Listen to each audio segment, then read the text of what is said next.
Seja todo bem-vindo à casa do nosso Deus. E junto para começarmos o culto dessa noite, vamos usar nossas fontes e vamos falar com o nosso Deus.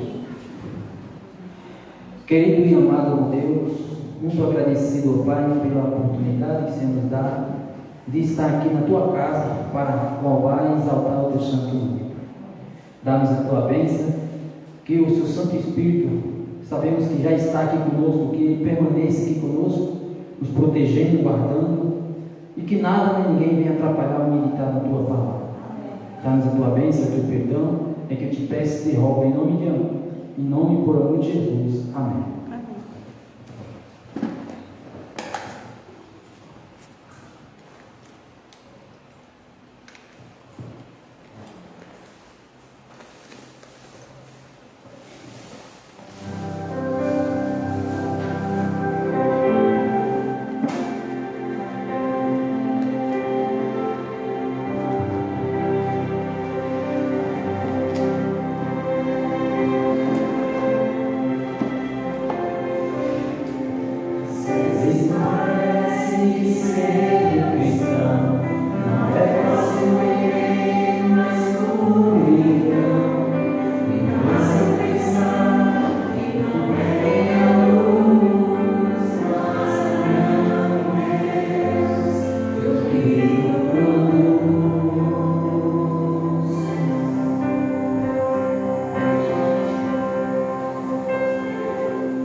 Grandioso Deus, amado Pai, graças te damos mais uma vez por o Senhor nos trouxe até a tua santa casa, Senhor, de oração.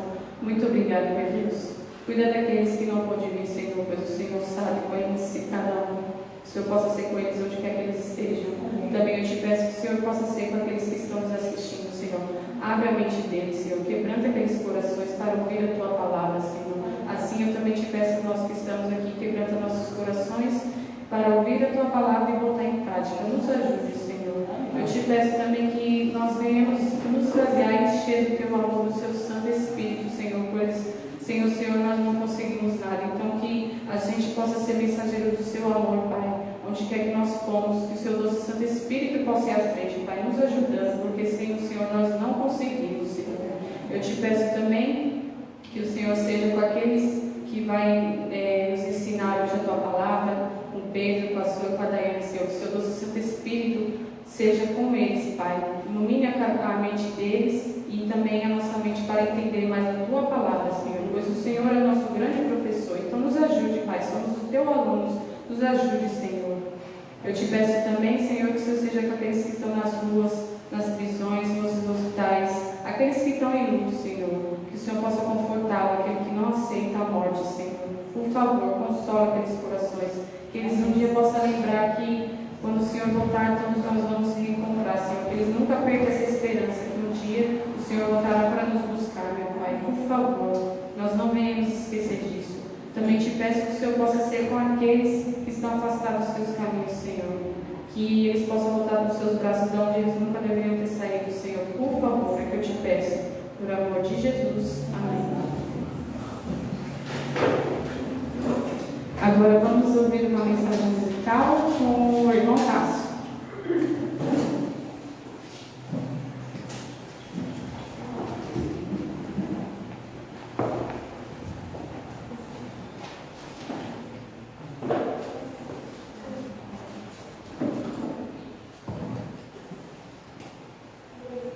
Boa noite, irmãos. Agora eu vou cantar a música da Tia Cecília, Lá no Céu. Lá no céu existe alguém que me ama e me quer bem. Lá no céu existe alguém. É Jesus, eu sei, Ele veio me salvar. Lá no céu eu vou morar. Lá no céu existe alguém. É Jesus, eu sei. Lá no céu existe alguém que me ama e me quer bem. Lá no céu existe alguém. É Jesus, eu sei. Ele veio me salvar.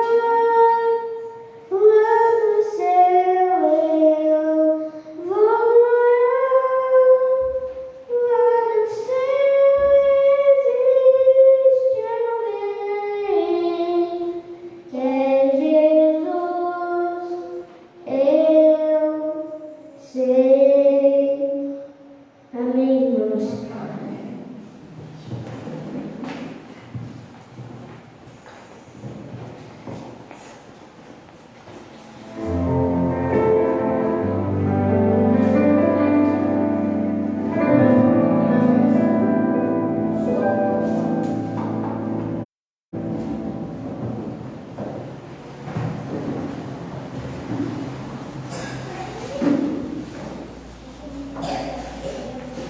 Boa noite a todos. Sejam muito bem-vindos aí à casa do nosso Deus para mais um evangelismo, para mais uma classe bíblica, onde vamos aqui estudar a palavra de Deus, estudar temas importantes para o nosso crescimento espiritual. Que bom que nós escolhemos estar na casa de Deus nessa noite, irmãos. Para nos auxiliar aqui nessa noite, nós temos a nossa irmã Socorro. Boa noite, irmã Socorro. Boa noite, Pedro. Boa noite, igreja. Sejam todos bem-vindos à casa do nosso Deus. Boa noite, Daiane. Temos também a nossa irmã Daiane. Boa noite, Daiane. Boa noite, irmão Pedro. Boa noite, irmão Socorro. Boa noite, irmãos também. Boa noite, vocês estão no Facebook nos assistindo. E essa noite seja maravilhosa, né? Mais um dia a gente aprende sobre o nosso Deus. Amém. Daiane me fez lembrar aqui, você também que está acompanhando através da internet, é muito bem-vindo, tá bom? Para tanto estudar conosco através da internet, quanto também para vir à nossa igreja, vir fazendo uma visita, tá bom? Nós vamos iniciar aqui o nosso estudo de hoje, um tema muito bom também, mas antes nós vamos fazer uma oração. Então eu peço que você nesse momento curve a sua fronte, feche seus olhos e vamos falar com o nosso Deus. Santo Deus e Pai, Criador dos céus e da terra, louvado e exaltado seja o teu santo nome, Senhor. Nós estamos agradecidos pelo fato do Senhor ter nos trago em segurança, em paz e em tão boas condições num dia chuvoso, num dia um tanto quanto frio, até a tua santa casa de oração. Agradecemos pela presença de quem assiste através da internet e pedimos, Pai, que o teu santo e bom Espírito que já está no meio de nós atue nas nossas mentes, no nosso coração, abrindo o nosso entendimento e nos ajudando a aceitar a tua palavra. Que a tua palavra entre em nossos corações, que ela faça morada, para que, como o salmista diz, nós possamos esconder a tua palavra em nosso coração para não pecar contra ti. Pedimos essas bênçãos e que os teus santos anjos nos guardem de todo mal, em nome de Jesus. Amém. Vamos aí ao nosso estudo, eu acredito, e vamos aí ao nosso tema número 8, o grande conflito. É um tema que eu, examinando em casa, eu achei também espetacular, não é? E é um tema que ele se desenrola ao longo de toda a Bíblia. E hoje nós vamos estudar aí alguns aspectos do grande conflito que existe no nosso universo. As Escrituras retratam uma batalha cósmica entre o bem e o mal, entre Deus, mais especificamente Cristo, e Satanás. Se compreendermos esta controvérsia na qual se acha envolvido o universo inteiro, compreenderemos a pergunta: por que Jesus veio a este planeta? Utilizando os reis de Tiro e de Babilônia como descrições figurativas de Lúcifer, as Escrituras provêm vislumbres de como a controvérsia cósmica iniciou. E é a partir desses textos que nós temos aí na tela que vamos começar o nosso estudo. Abra sua Bíblia em Isaías, capítulo 14, versículo 12. Isaías, vamos folhear aí as nossas Bíblias, capítulo 14, do verso 12 até o verso 14. Nosso evangelismo é interativo, então se você encontrou e quiser ler, fique à vontade. Como caíste do céu, ó estrela da manhã, filho da alva, como foste lançado por terra, tu que debilitavas as nações, tu dizias no teu coração: eu subirei ao céu, acima das estrelas de Deus, exaltarei o meu trono em um monte da congregação, me assentarei nas extremidades do norte, subirei acima das mais altas nuvens e serei semelhante ao Altíssimo. Obrigado, irmã. Vamos ler também Ezequiel, vamos lá para o livro de Ezequiel, capítulo 28, do verso 12 até o verso 14.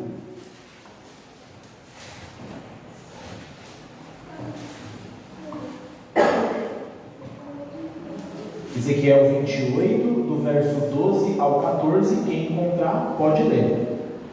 Filho do homem, faça uma lamentação sobre o rei de Tiro e diga-lhe: assim diz o Senhor Deus, você era o modelo da perfeição, cheio de sabedoria, e perfeito em formosura.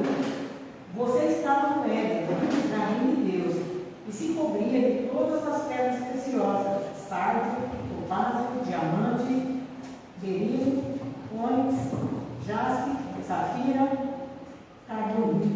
carbônico e esmeralda. Os seus engastes e ornamentos eram feitos de ouro e foram preparados no dia em que você foi criado. Você era um querubim de guarda e foi ungido.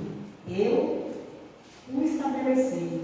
Você permanecia no Monte Santo de Deus e andava no meio das pedras brilhantes. Pode ler o 15 também, Rosa. Você era perfeito nos seus caminhos, pecado, até que se achou iniquidade em você. E agora para fechar o 17. Você ficou orgulhoso por causa da sua formosura, corrompeu a sua sabedoria por causa do seu esplendor. Por isso, eu o lancei por terra, eu o coloquei diante dos reis para que o contemple. E aí, irmãos, que descrição a Bíblia faz de Lúcifer antes dele se rebelar contra Deus e por que ele se rebelou contra Deus? Um ser perfeito. Era perfeito, né? Um ser que tinha tudo no céu, né? Tinha grandiosidade que Deus dava para ele ali com o deslumbre das pedras, né? Da sua luz. E fora daquele, ele tinha a reverência com os outros anjos também. E é um dos, né, dos mandamentos daqui, né? Que fala que ele tinha essa liberdade com os anjos. Então, com isso ele consegue seduzir os anjos, com essa liberdade que tem com os anjos. Então ele é um ser perfeito, como a Dai falou, ele tinha liberdade, né? Que Deus deu.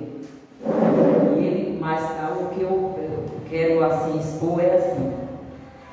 Já fizeram muitas perguntas, como eu já fui de outra igreja, assim, fui católica, e eu lembro que a minha mãe dizia, e eu vi muitas pessoas falar, por que um anjo de Deus que vivia no céu, as pessoas acham que quando tem uma briga dentro de uma casa, outras coisas, isso.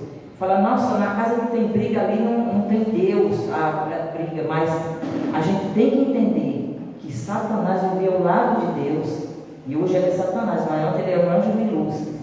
E houve confusão, porque aquele ser levou rebeldia, levou discórdia, queria o lugar de Deus. Então você imagina dentro do nosso lar o que ele não quer fazer. Então a gente pensa que um lar pode não ter briga, não ter confusão. Satanás, ele vai usar de todas as formas para fazer confusão. A mesma coisa que ele fez no céu, ele faz dentro do lar do ser humano hoje. Socorro, então quer dizer que o grande conflito que se iniciou no céu e veio para a nossa terra, ele se desenvolve muitas vezes dentro da nossa casa. Dentro do nosso lar, com os filhos, com o marido, com a esposa e dentro da igreja. Muito bom. É interessante que o verso que a Rose leu diz que esse anjo, ele era um tipo de anjo diferente, ele era um querubim. Quando você vai para a construção do santuário celestial e para as visões de Ezequiel, querubim era o anjo que ficava no lugar santíssimo do santuário celestial, cobrindo a arca da aliança. Então, se a gente para pensar que Lúcifer era um dos primeiros seres, talvez o primeiro ser criado, como Ellen White comenta, era o que estava no lugar santíssimo do santuário celestial, a gente para pensar então que o pecado ele não só surgiu num lugar perfeito, ele surgiu no lugar mais perfeito de todo o universo, dentro do santuário de Deus. Bom, Pedro, a gente percebe que justamente o pecado ele ocasionou, começou, né, num lugar mais perfeito e tão lindo, onde nós almejamos estar um dia. Justamente lá foi onde surgiu. E a gente percebe que vem do quê? Um poder. E isso ainda continua aqui no nosso mundo, né? Isso começou lá e hoje ainda, porque a gente percebe que hoje no nosso meio, você percebe, quer ver a pessoa realmente, se a pessoa aquela pessoa que ela é, dê poder para ele.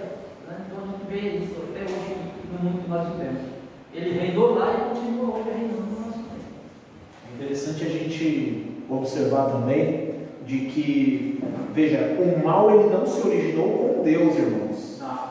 Deus ele criou um anjo, aliás, Deus criou uma milícia celestial que tinha liberdade de escolher, assim como Adão e Eva tinham a liberdade de escolher.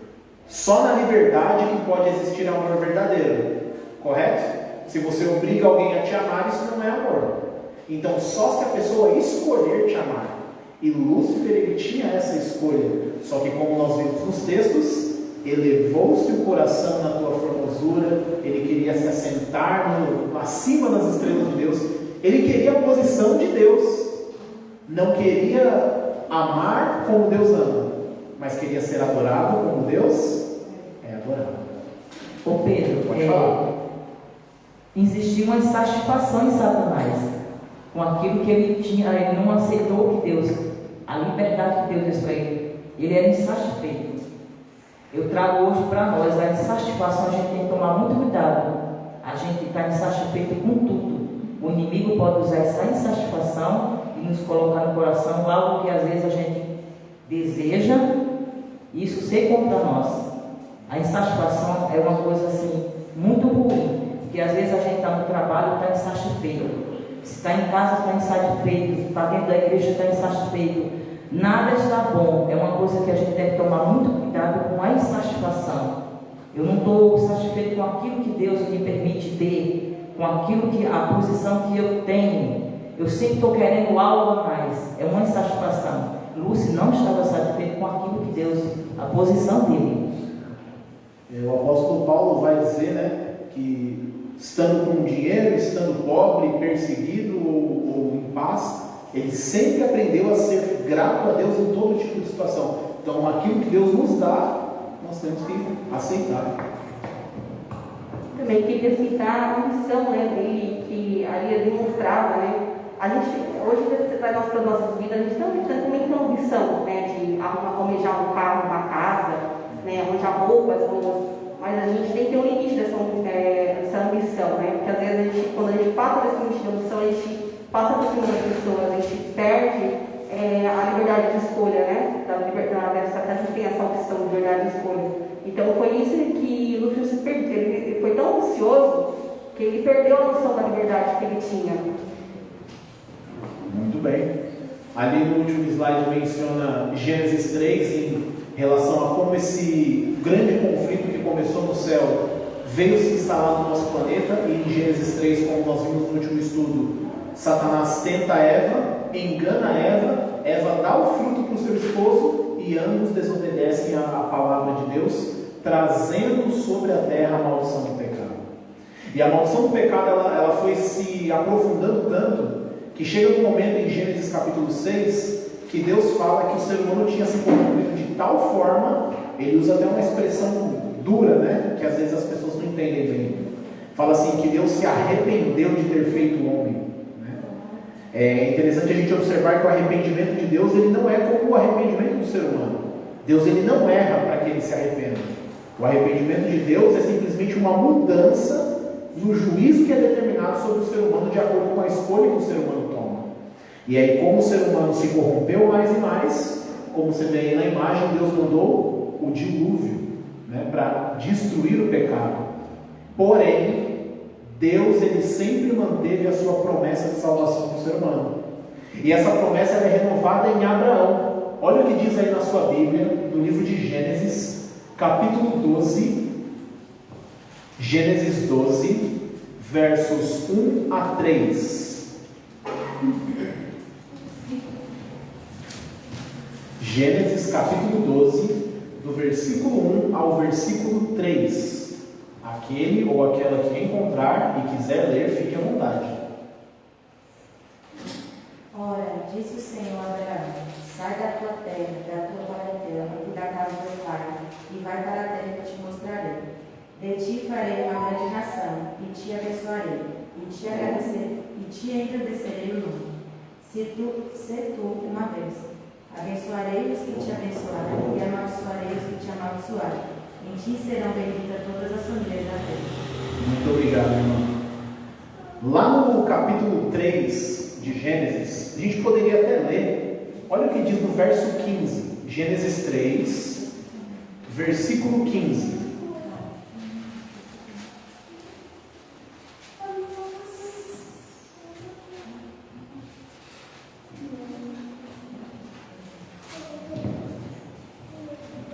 Na minha Bíblia diz assim, ó: porém inimizade entre ti e a mulher, entre a tua descendência e o seu descendente. Este te ferirá a cabeça e tu lhe ferirás o calcanhar. Deus, nesse verso, aqui é a primeira promessa do Evangelho para o ser humano. Deus, ele dá a promessa de um descendente que esmagaria a cabeça da serpente, ou seja, que venceria o diabo, que tentou Adão e Eva no Éden. E quando nós chegamos aqui na promessa para Abraão, qual é a promessa que Deus dá para Abraão? eu vou te dar um descendente, eu vou te dar um filho. Só que Abraão já era idoso, sua esposa idosa e ele estéril. Era uma coisa assim sobrenatural para que acontecesse. E o segredo do verso para que nós tragamos isso para os nossos dias de hoje é o verso 3. Gênesis 12, verso 3, ele diz assim, ó: abençoarei os que te abençoarem, amaldiçoarei os que te amaldiçoarem. Em ti serão benditas quantas famílias da terra? Todas. Deus estava dizendo o seguinte: Abraão, através do filho que eu vou te dar, eu vou abençoar todas as famílias da terra. Deus estava falando de Isaac, irmãos? De quem que Deus estava falando nesse texto? Quem era o descendente da mulher? Jesus. Então, em Jesus, Deus abençoaria todas as famílias da terra. Irmãos, a maior prova disso, nós estamos aqui nessa igreja hoje ouvindo a palavra de Deus. Nossas famílias estão sendo abençoadas por causa dessa promessa. Deus nos ama a tal ponto de nos trazer das trevas para a sua maravilhosa luz. Somos prova do cumprimento da promessa de Deus. Então o ser humano se corrompe, Deus manda o dilúvio, mas renova a promessa no pacto que ele faz com Abraão. Qual foi o impacto do pecado sobre a vida do ser humano? O pecado rompeu o relacionamento existente entre Deus e o homem. E tudo que não provém de fé é pecado, como diz Romanos 14, 23. A transgressão dos mandamentos de Deus, ou leis de Deus, é o resultado imediato da falta de fé e evidência de ruptura no relacionamento.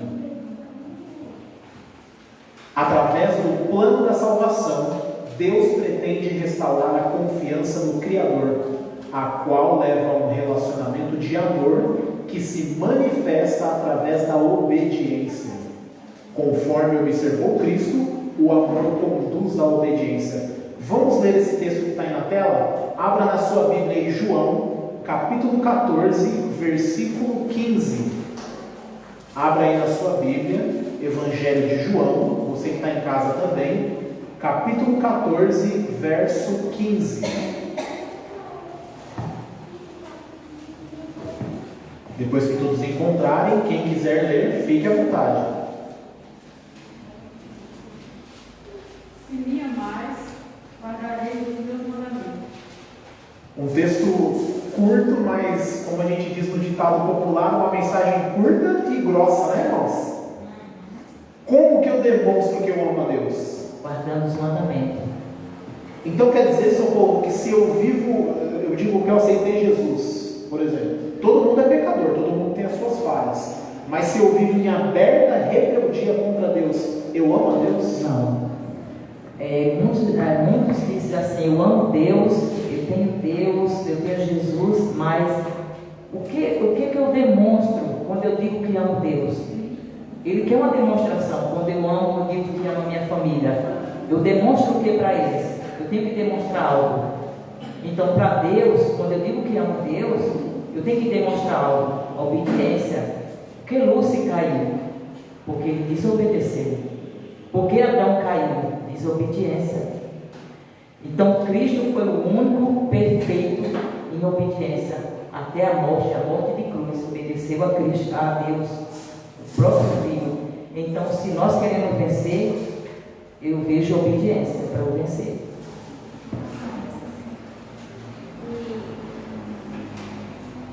Também vejo quando ele fala respeitar os 10 mandamentos, né? Respeitar a aliança que a gente faz com Deus, né? E a gente convém, os 10 mandamentos é a conduta para o ser seguir corretamente.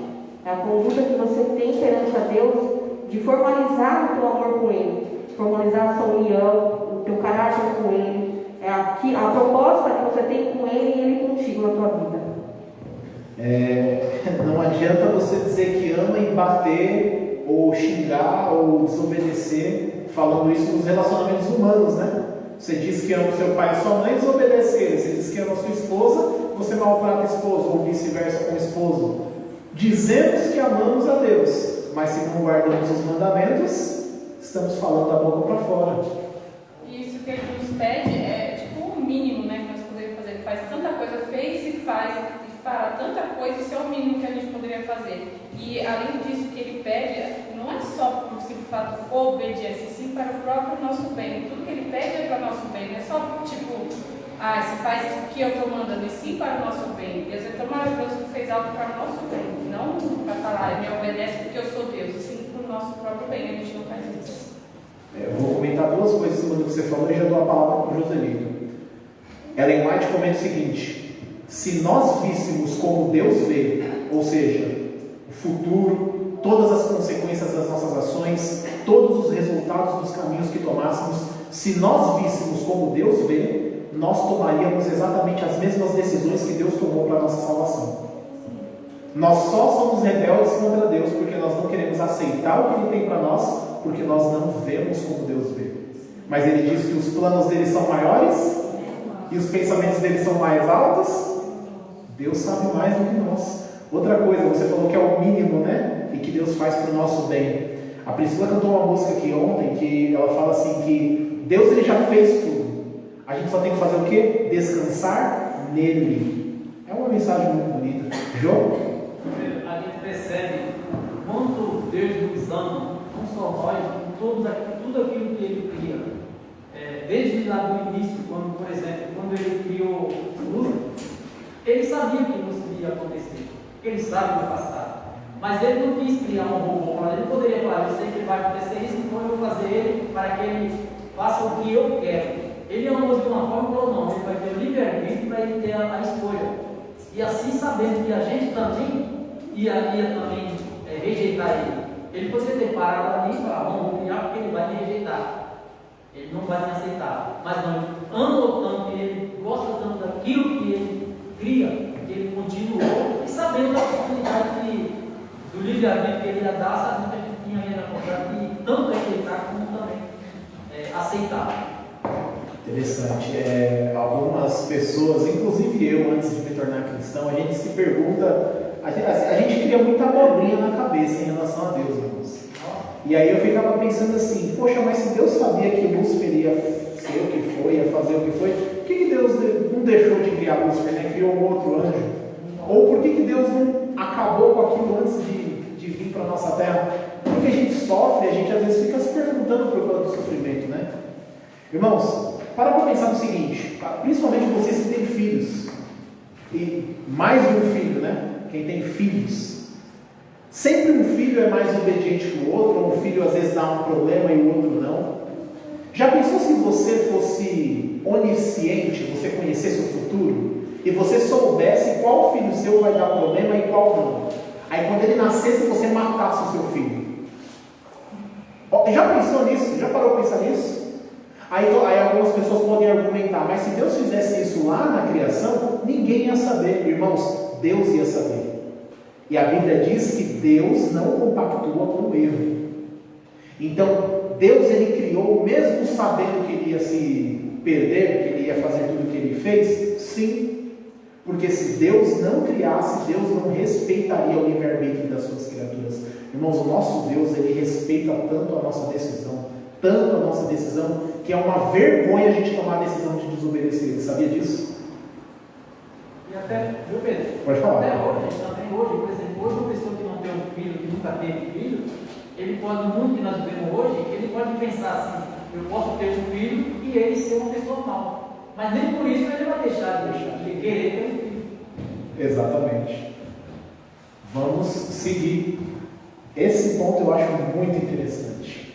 A lei e o governo de Deus. A lei moral de Deus é tão necessária à existência do seu universo quanto são as leis físicas que o mantêm unido e em funcionamento.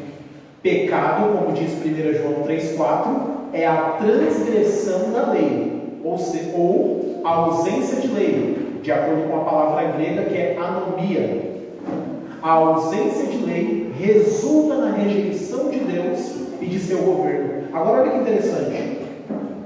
Em nenhum dos textos da Bíblia fala que Satanás foi contra a lei de Deus. Vai falar depois, mas quando fala lá nos textos de Ezequiel e Isaías, fala o quê? Que ele se exaltou, que ele se orgulhou, que ele queria estar acima de Deus. E Ellen White comenta nos seus livros Grande Conflito e Patriarcas e Profetas que uma das coisas que Satanás acusava a Deus era o quê? A lei. Ele falava para os anjos assim, ó, a lei de Deus nos oprime. Deus, ele limita a nossa liberdade. A lei de Deus, ela é uma coisa que nos limita. Quando a gente lê os textos da Bíblia, percebendo o que é pecado, pecado é transgressão, Lúcifer foi o primeiro que pecou. Jesus disse que ele pecou e continua pecando. Então ele foi o primeiro a ir contra a lei de Deus. Falando para você que está em casa agora, talvez você tenha ouvido aí em alguma igreja, né, que a lei de Deus foi abolida, ou que Deus mudou alguns dos mandamentos, ou que Jesus mudou alguns dos mandamentos. Meu amigo, isso é uma ideia que veio da mente de Satanás. Ele foi o primeiro a querer mudar a lei de Deus. E se nós queremos fazer isso hoje, estamos nos tornando semelhantes a Ele. Vamos seguir o que assim diz o Senhor. Vamos continuar. Cristo e a questão da obediência. Cristo, ele enfrentou a tentação do deserto. Ali foi o primeiro embate dele com o maligno, depois que ele começou o seu ministério. E através da obediência a Deus, Cristo foi vitorioso. E a vitória que Cristo continua através do seu ministério, faz ele também ser vitorioso no Calvário. E quando ele é vitorioso no Calvário, cumpre-se a promessa que Deus fez a Abraão nas nossas vidas. Hoje, a grande controvérsia que se desencadeia em torno da autoridade de Cristo envolve não apenas a sua lei, como também a sua palavra. Satanás, ele atacou a lei de Deus no céu. Você já percebeu como as pessoas hoje atacam a Bíblia? Você já percebeu como as pessoas hoje, as pessoas que ainda não conhecem a verdade, como elas atacam a instituição da igreja? Como elas atacam os princípios que Deus estabeleceu? Satanás, ele disseminou a sua rebelião nessa terra. E, irmãos, assim como aqueles 2/3 de anjos, nós temos que permanecer firmes ao lado da verdade. Mesmo que nós não entendamos todas as coisas. Mas eu acredito, irmãos, que quando o universo inteiro viu Cristo naquela cruz, o universo inteiro que tinha colocado em dúvida os anjos, né, que estavam ainda com aquela dúvida na mente deles, aquilo foi esclarecido. Eles viram definitivamente na cruz qual era o caráter de Satanás e qual era o caráter de Deus. Qual o caráter de Satanás? Provocar destruição, egoísta, orgulhoso. Qual era o caráter de Deus? Eu dou a vida pelos meus filhos. Mesmo que nós não entendamos como os anjos não entendiam ainda, confiemos, irmãos, para que no momento em que o grande conflito se desvendar, estejamos ali nos 2/3 e não naquele 1/3 que abandonou a Deus. Pedro, Pode falar. Satanás, ele tentou Jesus usando a palavra, né? Usando a Bíblia. Então, para nós temos que tomar muito cuidado, porque alguém pode usar a Bíblia, distorcer e trazer mentira e não ser enganado, porque se ele usou a Bíblia para tentar Jesus, induzir, como ele fez com Adão e com Eva, ele induziu ao engano. Ele mostrou para Eva que Deus era mentiroso, que Deus era mentiroso, que Deus é como Deus não tivesse falado a verdade, e ela caiu. Nós corremos esse risco de ser enganado se a gente não estiver conectado com Deus. Isso que a Socorro falou, obrigado, Socorro, pelo seu comentário. Além dele atacar a Bíblia, ele usa os seus instrumentos para distorcer a Bíblia. Por exemplo, esse último slide aqui que eu pulei, que eu ia comentar sobre ele, está vendo que a Bíblia tem um marcador de Bíblia ali, bem no meio da Bíblia, né? Aquele marcadorzinho que as Bíblias geralmente têm. Ele foi colocado ali nessa imagem como mostrando o centro da Bíblia. Irmãos, quem é o centro da Bíblia? Jesus. A gente tem o costume de dizer que a Bíblia é cristocêntrica. O centro da Bíblia é Jesus. Mas sabe o que existe na teologia hoje? Existem aqueles que colocam o homem como centro da Bíblia. Existem aqueles que colocam a natureza ou o universo observável como centro da Bíblia. Existem aqueles que colocam as escrituras, excluindo a parte sobrenatural como centro da Bíblia. E existem aqueles que colocam a opinião da igreja como centro da Bíblia. Quando nós tiramos Cristo das doutrinas bíblicas, nós incorremos no erro de entender as doutrinas bíblicas errado. Mas quando nós colocamos Cristo e o pano de fundo do grande conflito em tudo que está na Bíblia, nós podemos entender, pelo menos um pouco, irmãos, qual é o plano de Deus para a nossa vida. O que Deus quer revelar para nós aqui nos textos sagrados. Então sempre entendamos que o centro de todas as doutrinas bíblicas é Jesus. Sempre é Cristo. E isso é uma das piores coisas que o anticristo faz. A palavra anticristo, ela não significa somente contra Cristo, mas ela também significa aquele que se coloca no lugar de Cristo. É exatamente isso que o poder apóstata tenta fazer. O poder que vai contra aquilo que Deus revelou na sua palavra. Ele se coloca no lugar de Cristo. E aí agora o que acontece? Quem dá a última palavra não é a Bíblia. Quem dá a última palavra é a igreja. Já imaginou, irmão, se a igreja adventista fosse quem desse a última palavra e não a Bíblia? Já imaginou se qualquer outra igreja do mundo determinasse o que é verdade e não a Bíblia? Nunca poderíamos encontrar a salvação. Temos que entender que quem dá a última palavra é as Escrituras, em Jesus. Pedro, posso comentar aí? Fica à vontade. Tem uma passagem aqui no livro, né, que fala que é um palco e nós estamos sendo assistidos. Qual é a nossa decisão? Porque o diabo está nos assistindo, Deus também. Qual é o universo inteiro? Qual é a nossa decisão ao lado que nós vamos ficar? Porque a minha decisão hoje tem que ser o lado de Deus. Eu preciso não ser enganada para não estar do lado errado. Porque a sugestão de Satanás está sendo dada. Ele induz de qualquer tipo de forma para nos enganar e a gente cair. Então nós estamos assistindo, o universo é um palco que os anjos todos estão nos vendo. Qual é a minha decisão hoje? Qual é a decisão de nós que estamos aqui, daqueles que estão nos assistindo? Qual é a minha decisão hoje? O lado de Jesus, o lado da verdade. E eu vou te dar um spoiler aqui. Se você não sabia disso, você vai saber hoje. Se você sabia, você vai se lembrar. Ellen White comenta nos seus livros que nós vamos dar testemunho nos outros mundos sobre o sofrimento que nós enfrentamos aqui. Sabia disso? A luta que nós passamos aqui vai ser o testemunho do amor de Deus para os outros mundos. Irmãos, às vezes a gente comenta a Bíblia e às vezes a gente fala sobre Deus e a gente não tem palavras para falar sobre Deus, né? Mas imagina que a gente vai ser quase como celebridades, irmãos. Olha só que coisa interessante. Porque a gente vai dar testemunho nos outros mundos e o nosso planeta transformado vai ser a sede do governo desse universo. Eu também já li, junto com o que você está falando, que fala que a gente fica pensando assim, quando chega lá, não queria falar com Abraão, com Moisés, com todos esses, né, da Bíblia. Só que o que ele fala, que ele fala, é que eles vão querer falar com a gente. Eles vão falar como vocês conseguiram. Gente, nesse mundo tão difícil que estava, que parecia impossível conseguir, vocês conseguiram. Eles vão ficar todos emocionados, então eles vão querer falar com a gente. Então mostra que se a gente conseguir, vai ser difícil, mas não é possível. Então a gente tem que se esforçar para que a gente esteja lá para poder mostrar para eles como Deus é maravilhoso. Eu leio sobre o personagem Elias na Bíblia, ele me fascina. A fidelidade de Elias me fascina na Bíblia. Assim como do rei Josias. Já pensou o rei Josias e Elias chegando para mim e falando: Pedro, como é que você conseguiu? Como que você conseguiu ser fiel? Irmãos, vai ser uma coisa muito maravilhosa a gente dar esse testemunho no céu. Vai ser uma coisa muito maravilhosa. Então, Pedro, o sofrimento nos faz mais forte. Então, de as pessoas pegar a Bíblia e ler aleatoriamente como autoajuda, porque existe isso, muita enganação por aí.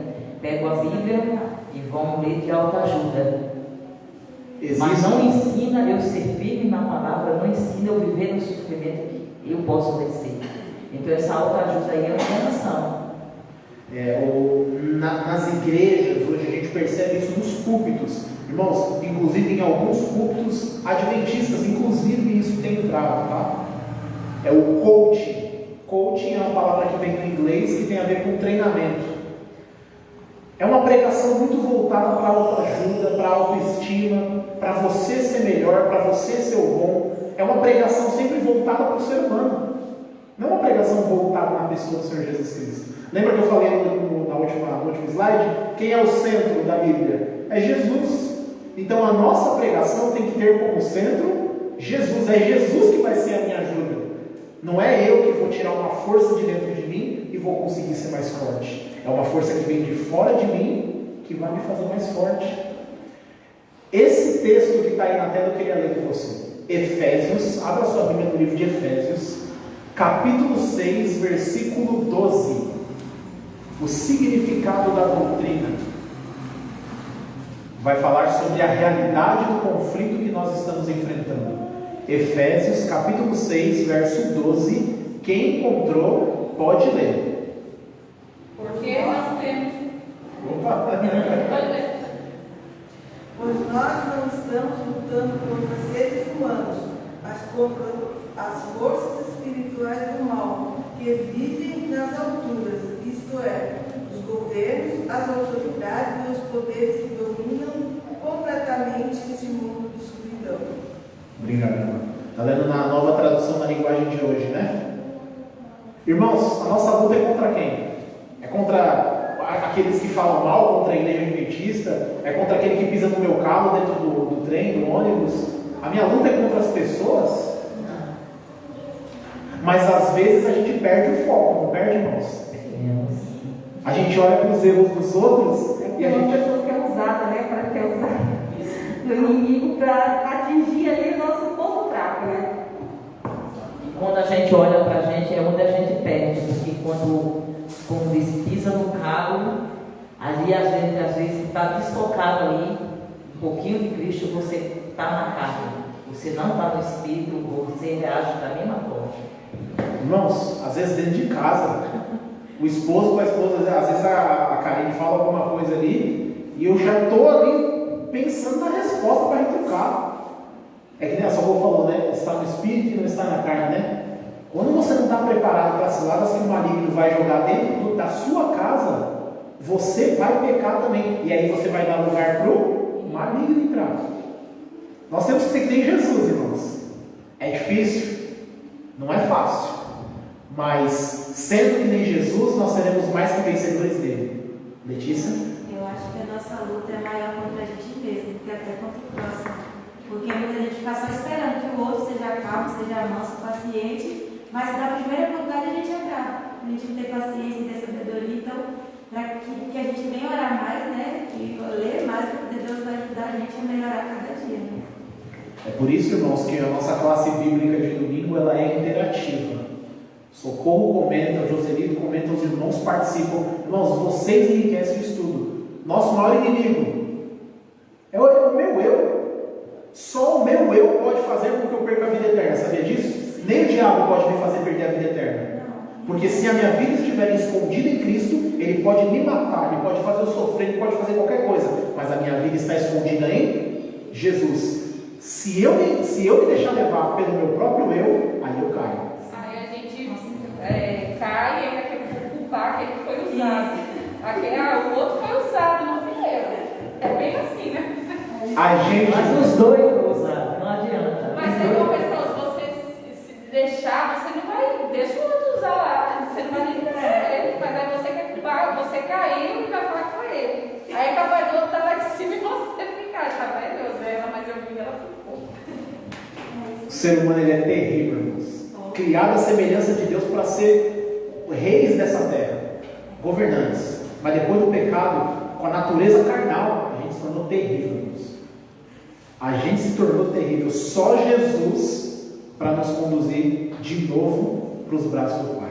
Só Jesus, irmãos. Daí que vem então o estado de constante vigilância. Vigiai e orai. Nós temos até um hino no nosso cenário baseado nesse texto.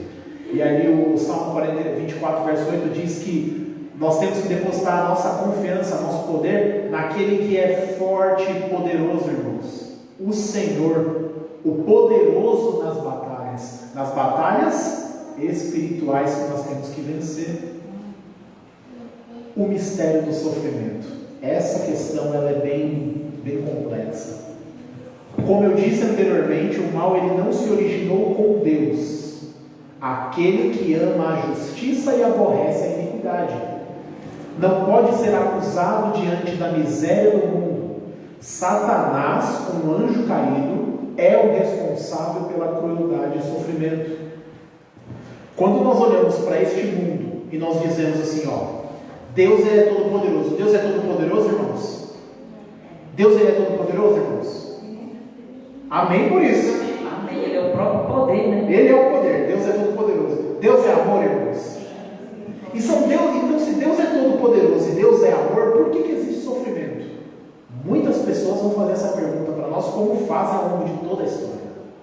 E se a gente for parar para pensar com a nossa mente carnal, realmente não faz sentido. Como é que Deus pode tudo? Deus ama e o sofrimento existe. Porque Deus deu liberdade de escolha. Letícia? Isso que eu ia falar mesmo. Eu acho que a única resposta para isso aí é o livre-arbítrio. Porque Deus não pode obrigar ninguém. Porque Ele mesmo, como Ele é amor, e Ele colocou isso, de dar o livre-arbítrio para a gente, então se Ele tirar, Ele vai contra Ele mesmo, contra o amor que Ele sente. Então por isso que Ele acaba, Ele não interfere. Ele bate na porta. Entra se você abrir. Se você não abrir, Ele não entra. E está vendo como é importante a gente examinar o grande conflito? Se a gente olha para toda a mazela desse mundo, inclusive para os textos difíceis da Bíblia, tá? Textos que parecem que Deus é mau, que Deus é cruel, que parecem que Deus é assim. Se a gente olha para todos esses textos à luz do grande conflito, nós entendemos que Deus sempre tomou a melhor decisão. Mesmo quando nós não entendemos. Nós vamos entender, irmãos. Nossa posição agora aqui é crer, confiar, esperar. E um dia Deus revelará. Deus vai mostrar para a gente o porquê de todas essas coisas. Pedro, pode falar, sobre. Então, tem uma menina lá no meu trabalho, que ela trabalha de acampar também, e eu encontro ela onde a gente vai, no parque com as crianças. E a Daiane, que eu já pedi oração, ela está em depressão. Ela saiu de um casamento, o marido arrumou outra pessoa. Enquanto ele estava sozinho, ela estava bem superando. Ele pegava as crianças, um menino de 7 e uma menina de 3 anos. Mas quando ele arrumou outra pessoa, ele deixou os filhos de lado. Então aquilo afetou. Ela já, praticamente, a patroa já até mandou ela embora, quando ela mandou mensagem para mim. Por quê? Ela não está bem no trabalho, ela está trabalhando mal, ela não está suportando o que é que ela fala. Eu mandei vários vídeos para ela assistir, pregações, para ver se ela falou que melhora, mas o que acontece? Aquilo que o cara fez está afetando ela, porque aquele homem ainda estava dentro do coração dela e ela não consegue, ela fala assim, mas tanto eu oro, é que fica pior. Ela não está entendendo que Deus quer trabalhar nela, tirar a dor que está dentro dela. Ela acha que é mudando o cara, não é mudando o cara, fazendo com que o rapaz venha buscar os filhos. Então aquela felicidade daquela mulher estava naquele homem, ainda estava. A dor da decepção, a dor da traição. Eu falei para ela, você sabe como é que Jesus se sentiu também? Jesus foi traído. Jesus sofreu. Então esse sofrimento que você está passando, Jesus não quer que você sofra, mas que Ele que dá uma oportunidade para você e para a tua família. Mas ela entende que aquele sofrimento, porque Deus não faz nada. Foi a que eu falei que ela pegou a Bíblia e jogou dentro do guarda-roupa e falou, não quero mais saber. Só que ela tirou, quando eu comecei a conversar com ela, tirou a Bíblia e falou, eu estou orando, estou conversando com Deus, não está adiantando. Por que ela está em depressão? Porque o coração dela está afetado com aquele homem, aquele marido. Ela não está deixando Deus trabalhar. Então ela está sofrendo, a gente tem que estar sofrendo, mas quem pode tirar ela desse sofrimento a não ser Cristo? A Socorro já deu a introdução do que está na tela. Vamos ler João 14, verso 16. Abra sua Bíblia aí, no Evangelho de João, capítulo 14, versículo 16.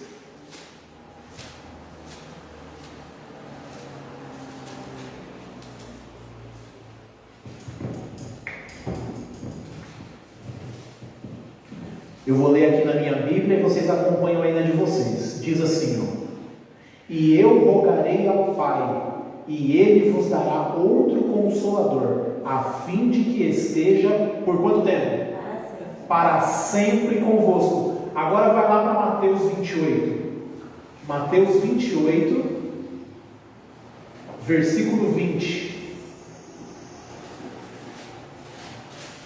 E aí eu vou pedir que uma voluntária ou voluntário leia para nós o texto.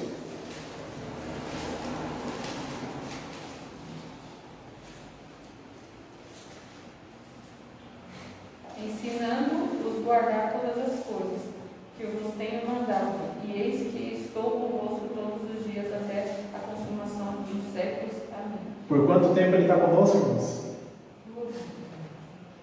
Por quanto tempo Jesus acompanha você?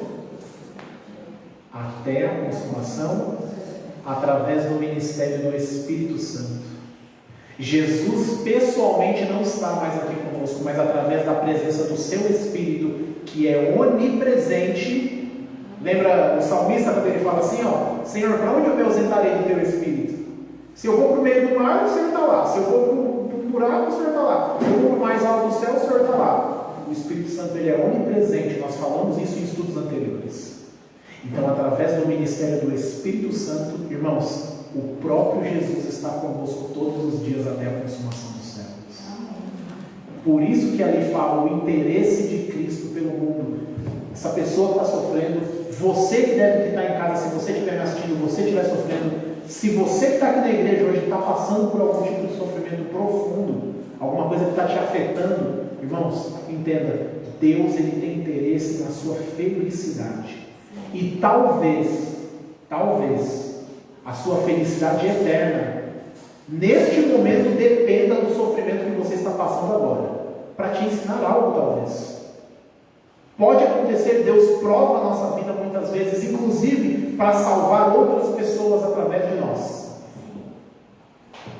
Entenda, Deus quer que nós tenhamos felicidade aqui também, mas o maior propósito de Deus é nos dar a felicidade eterna. E através do Espírito Santo, Ele está com você todos os dias até a consumação do século, irmãos. Oh, desculpa, Letícia, pode falar. Isso que você está falando é tão verdade que já aconteceu comigo algumas vezes, de no dia muitas coisas estão dando errado, atrasando, alguma coisa acontece no meio do caminho, e aí nesse meio tempo eu falei de Deus para uma pessoa, nem esperava que nada aconteceu. Aí eu falei, aí tá bom, eu estou ouvindo, aí parei, o ônibus demorou um tempão, e parecia que estava tudo dando errado, querendo chover. Aí de novo falei de Deus para outra pessoa. Aí eu falei, Senhor, eu estava mó brava, que estava tudo errado. Será que tudo isso que aconteceu lá atrás do ônibus, isso aqui, será que não foi para mim falar com aquelas pessoas? Então muitas vezes quando a gente pensa que está dando tudo errado, é para aquilo ser usado para ajudar outras pessoas.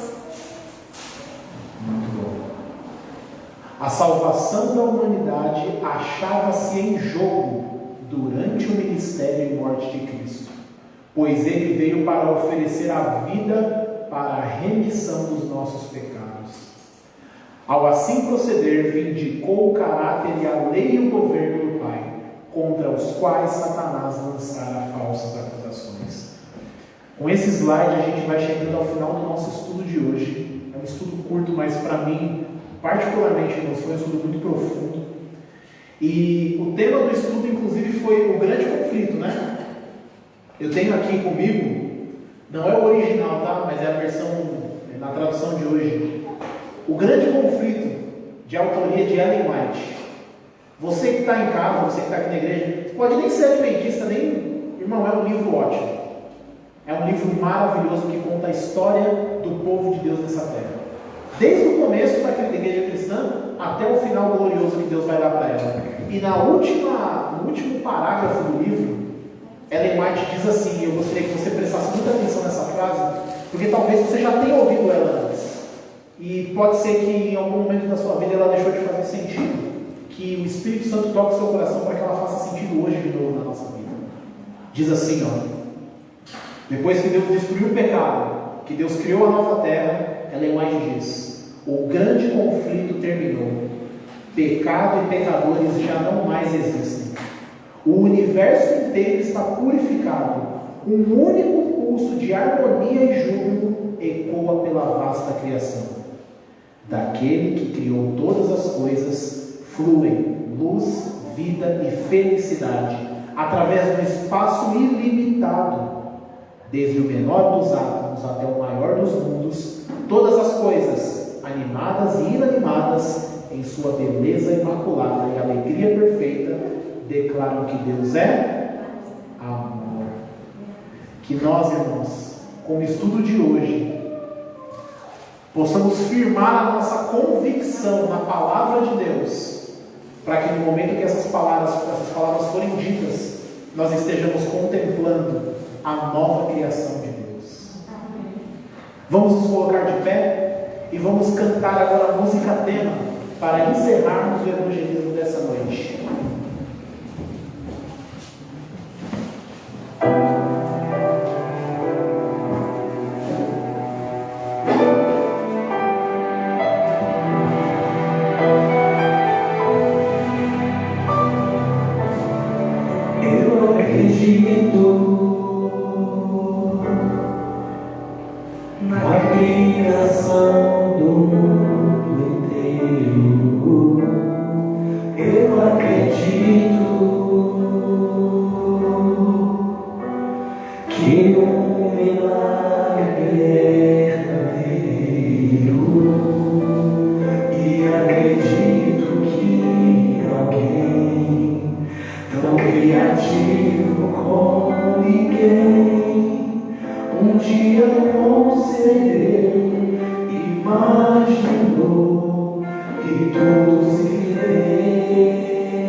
Senhor.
imensamente agradecidos ao Senhor e louvamos a Ti pela Tua palavra que foi lida e estudada nessa noite.